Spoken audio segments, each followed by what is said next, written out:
Bangladesh premier লিগে প্রতিপক্ষকে point আর গোল বিলাচ্ছে নিচের সারির তিন দল Dhaka Wanderers, Fakirapool young men's ও চট্টগ্রাম আবাহনী। এ পর্যন্ত তিন দল হজম করেছে 7 ম্যাচে 67 গোল। দলগুলোর সামর্থ্য নিয়ে প্রশ্ন রয়েছে, সন্দেহ তৈরি হয়েছে স্বচ্ছতা নিয়েও। এশিয়ান ফুটবল কনফেডারেশন এএফসির ম্যাচ পর্যবেক্ষকরা এরই মধ্যে এই তিন দলের সন্দেহজনক ম্যাচ শনাক্ত করেছে। একই সঙ্গে বাংলাদেশ ফুটবল ফেডারেশন বাফুফের মাধ্যমে দলগুলোর কাছে চিঠি দিয়ে ব্যাখ্যাও চেয়েছে। ফুটবলে পাতানো ম্যাচের অভিশাপ নতুন নয়। একটা সময় ওপেন সিক্রেটই ছিল ঢাকা লিগের ম্যাচগুলোতে। পেশাদার লিগে কয়েক বছর ধরে ঢুকেছে অনলাইন বেটিং ও স্পট ফিক্সিংয়ের জীবাণু।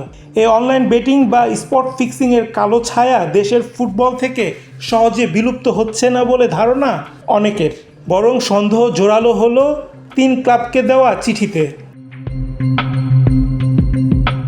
চট্টগ্রাম আবাহনী অভিযুক্ত হয়েছে সর্বশেষ আবাহনী লিমিটেডের কাছে 4-0 গোলের হারের ম্যাচটিতে।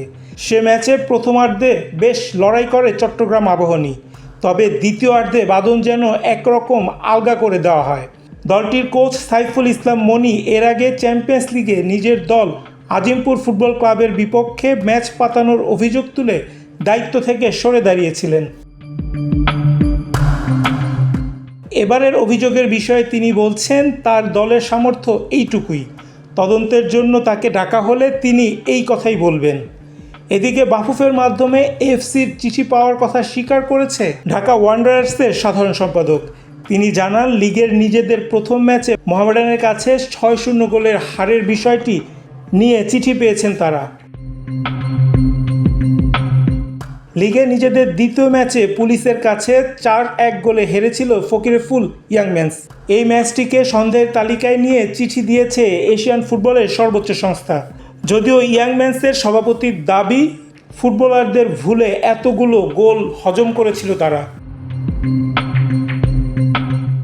বাফুফের পাতানো ম্যাচ শনাক্ত কমিটির পক্ষ থেকে জানানো হয়, সবেমাত্র কাজ শুরু করেছে তারা। যদিও অভিযুক্ত 3 ক্লাব নিয়ে সুনির্দিষ্ট করে কিছুই বলেনি কমিটির চেয়ারম্যান।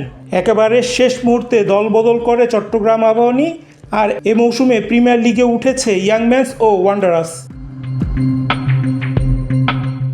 সবগুলো ক্লাবই রয়েছে আর্থিক সংকটে। এ কারণে ভালো দল গঠন করা সম্ভব হয়নি 3 ক্লাবের। বেটিং কোম্পানিগুলো তাদের নিয়ে মেতেছে কিনা সেটি এখন খতিয়ে দেখার অপেক্ষা। রায়হান রাসেল, বাংলাদেশ প্রতিদিন।